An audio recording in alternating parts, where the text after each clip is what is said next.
What's happening, guys? Mike back with another Cage Cast. Thanks for tuning in. It's Thursday. We're wrapping up the week, and I just wanted to give my final predictions and my DraftKings wagers, and then we can go over that real quick. I got it pulled up right here in front, as you can see. We can start off with the first one with Nate and Choi. Yeah, quickly here. I didn't change anything on this one. I think Choi still gets it done. We're going to get all three rounds here, full 15 minutes. I think Nate's just going to come out swinging for the first round, round and a half, maybe. Early into the second round, we're going to see him gas pretty hard, and that's where we're going to see Troy take over. I think they try to keep this standing up as long as possible, guys, but I think Troy takes it down to the ground, finishes off round two, comes out and tries to look for the finish, but I think Nate withstands it, and we go the full 15 minutes, guys, but $5 towards Troy. I think he edges this one out just barely. Yeah, so no change on that one. However, I did change up the bets on the next fight, guys. I was over here talking all that trash about Flat Earth.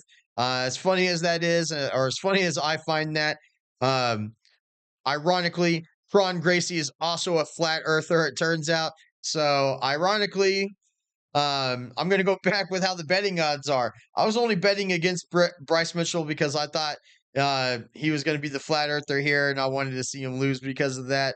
Um, but Bryce Mitchell versus Kron Gracie, if I actually step back and we take flat earth off the table here, I think Bryce Mitchell does bring more energy and motivation to his side of the ring. The last few fights from Kron Gracie, in my opinion, it looked like he did not want to be there, was just looking for the payday. Maybe there was a lot of stress or weight on his shoulder being a Gracie, trying to show up and get a finish. But to me, he was looking kind of tired. He does like to move forward. He is going to put pressure on Bryce Mitchell, but with the energy and the motivation Bryce Mitchell has coming off a big loss he did, he's had time to heal, plenty of time to train, just like the betting odds. I think Bryce Mitchell gets it done. However, the normal $5 bet that I would have put on Bryce Mitchell would only have gained me like 50 cents. So it's not even really worth betting on. I just didn't bet on either guy on this one. I actually changed this one up. I went to the preliminary card. I went and looked at this card and said, which one of these guys looks like an underdog that I think is actually going to get the win? And I think it's Aljamain Sterling. He's going up in a new weight class. He's looking pretty good. Both these guys are good wrestlers. I think it's going to be a little bit of stand up to figure out the pace. And then I think Aljamain actually will take his back eventually and get the finish. I think we get a submission out of Aljo. We're going to go $5 on Aljo on that one because, yeah, um, he's not. Please don't turn out to be a flat earther, Aljo. I would be disappointed at that point that I took money off that fight off the main card, throw it on you just to find out that everybody's a flat earther in the UFC, obviously. Uh, so come on, Aljo. Please don't let me down here. $5 on Aljo, and then we'll jump back over to the main card where we've got the heavyweights ready to bang it out, guys. Who doesn't like a heavyweight match? This is a rematch, Cyril Gahn versus Alexander Volkov. It was a close match, in my opinion, the first time these guys fought. And Cyril Gahn got it in a 5-round decision victory. Now, if it plays out exactly, it plays out exactly how that 5-round match started, we take the first 3, we throw them over to this one. Volkov gets it, in my opinion. He had 2 rounds to 1, and it was in the other match where the championship rounds came in, and Gahn actually pointed out and got the decision victory out of points. I don't think it goes that way this time. Both of them are looking for a finish. Both of them want a title shot of whoever wins from John Jones and Aspinall, or if John Jones relinquishes the belt and Aspinall is the champion. One of these guys is going to get their chance soon. I think Alexander wants to get that loss back so bad. He's going to come in. He's going to know the pace. This is somebody he's fought before. Sometimes that makes it a lot easier. Again, Gaines fought him too, and he got the win on the last time. But if he starts out slow like we've been seeing Cyril Gane do, it's gonna cost him on a 3-round match. $5 towards Volkov. That's how I went on the backside over here. He is the betting odds underdog on that fight. They think Gane gets it done. They're seeing it decision. Most likely, they're probably seeing it decision going to Gane. But I think Volkov gets it done. I don't know if it's going to be a finish. Both these guys are saying finish. And obviously, every heavyweight says that. We saw them go all 5 rounds. I've seen it going all 3 rounds here. Decision. Volkov gets it 2-1. Possibly split decision, but I still think Volkov edges him out on that one. So that's where my $5 went. Went to Volkov. That'll be a decent little money flip onto next year's fights or even the last card. Now, if we go jumping into the co-main, when we're looking at this fight, guys, with Shatkov Rachmanov and Ian Gary, I think the betting odds are probably pretty correct on this one. Ian Gary can get this done, guys. Don't get it wrong. Both these guys are great fighters. Both of them are going to be fighting at the highest levels possible for each one of them.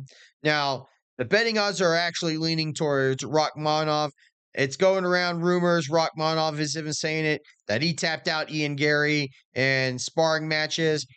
Again, those are sparring guys. He's maybe helping him get ready for a fight and taking it easy. So we don't actually know how it could go during sparring. I don't, sometimes they go full throttle. But, Ian Gary's going to be bringing his A game. He's going to be trying to keep the distance. He's not going to want that explosive power from Rachmanov. He doesn't want a level change.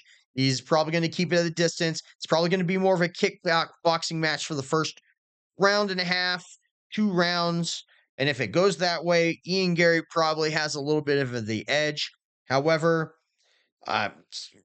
nobody's been able to get past Rachmanov explosive power. He's been finishing everybody that he fights. So that's exciting to see. So somebody's got to lose. We can't have somebody, both guys are undefeated. We're going to have a guy with the loss after this. But I am leaning at Rachmanov. He is the betting odds favorite here. I think it's a safe bet. And since I'm not betting on the Flat Earth fight, I think the extra $7.41 I have rolling over from the fight night, it's going to go on Rachmanov. It only gets me a like $3 return, but I think that's the safest bet on here. So we're going to go with that with a extra 741. So I think a total of 1241 that we're going to get over here on Rachmanov, which leads us into the title fight. I was back and forth on this one, guys. I went and watched a bunch of highlight reels of Kai Asakura. And again, highlight reels are hard to go off of. Obviously, highlights are nice, but to have that many highlight reels with finishes, with different kinds of attacks, kicks, flying knees, he's punching people down. It isn't a cage. It is going to be slightly different, especially when you're getting put up against the cage. He is going to get fully tested here. Coming in at a UFC debut for a title match is basically unheard of.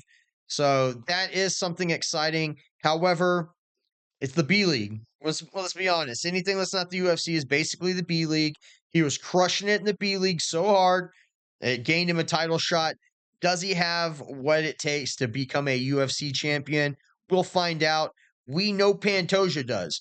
He went up the ranks, got it the honest way, hard-earned work, wasn't handed to him, and I think that's actually going to show. They're giving this kid the best test possible, but the biggest opportunity possible. However, I'm going to lean towards Pantoja, the UFC champion. I think the champion's weight hits a little differently when you've got that belt. However, as explosive as Kai is, maybe he will get a flying knee finish early on. I wouldn't be disappointed. Hey, either way, we get a knockout. Hey, I'm all about it. Either way, I don't mind losing my money if we get something awesome out of it. However, if we're just going to go, with who am I leaning towards and who am I going to place money on? Hey, this guy's a UFC champion. He's got a belt. Let's give him that respect. Let's see if he can hold on to it. So I'm going to put $5 on Pantoja over Kai Asakura. That's how we're going to wrap it up today, guys. Overall, I think it shows that I only spent $25. on this one. So there's only $5 more than what I'd spend normally on here for you guys on a pay-per-view event. So hey, let me know in the comments. Am I losing, just wasting my money on some of these bets? Which ones? And why? Why would you have gone with somebody else? Let me know in the comments, guys. We can talk about it. Doesn't have to be an argument, it could just be a conversation. I'm all about it. I want to hear your perspective and I want to learn if you're going to teach me something. So, hey guys, it's fun to watch me win and lose money. I'm good at losing it, obviously. So tune in. I'll let you guys, we'll try to do one with Jason hopefully tomorrow or at least before the fights. And then, of course, Monday we'll wrap it up with a recap and we'll take a look at the last fight night of the year, guys. So I appreciate you guys tuning in. Subscribe, share the channel, hit the notification bell so you know when more videos drop. And as long as I'm not getting copyright strict, I'll drop more videos. So thanks for tuning in, guys. I'll see you on the next one. Peace out.